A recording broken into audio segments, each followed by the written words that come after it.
presented by Aryan Recording.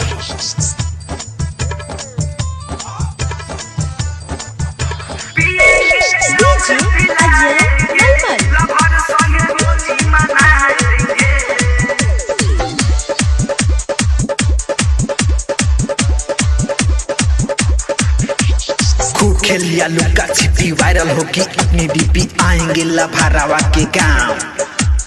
पी लिया हूँ दारू सारू वही बनेगी अब मेरा रू नहीं चलेगी छाव भाव। अरे चलो भैया कुछ धमाल करते हैं। खूब खेल लिया लुका छिपी वायरल होगी अपनी डीपी जाएंगे लभारावा के गांव। पी लिया हूँ दारू सारू वही बनेगी अब मेरा रू नहीं चलेगी छाव भाव। साथ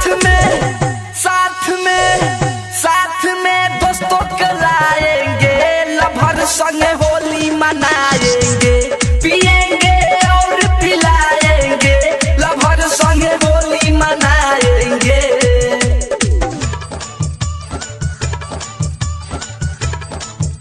पिएंगे और पिलाएंगे लभर संग होली मनाएंगे।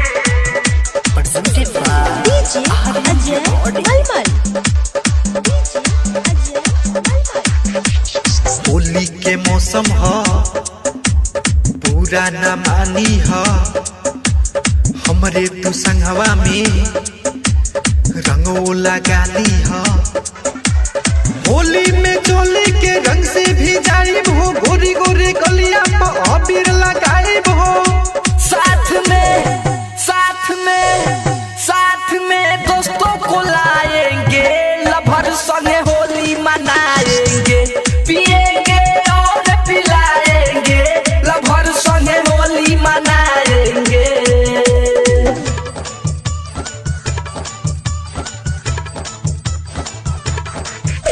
पिएंगे और पिलाएंगे लभर संग होली मनाएंगे। DJ Ajay Malmal। सुधीर सावरिया भी साथ में आएंगे राहुल रसीला भी मालपुआ खाएंगे। बिहारी भी आएंगे हाथों भी लेके सबको पिलाएंगे। साथ में दोस्तों को लाएंगे लभर संग होली मनाएंगे पिएंगे और पिलाएंगे लभर संग होली मनाएंगे। recording by Aryan Digital Recording Studio, Amwa Damar Bazaar.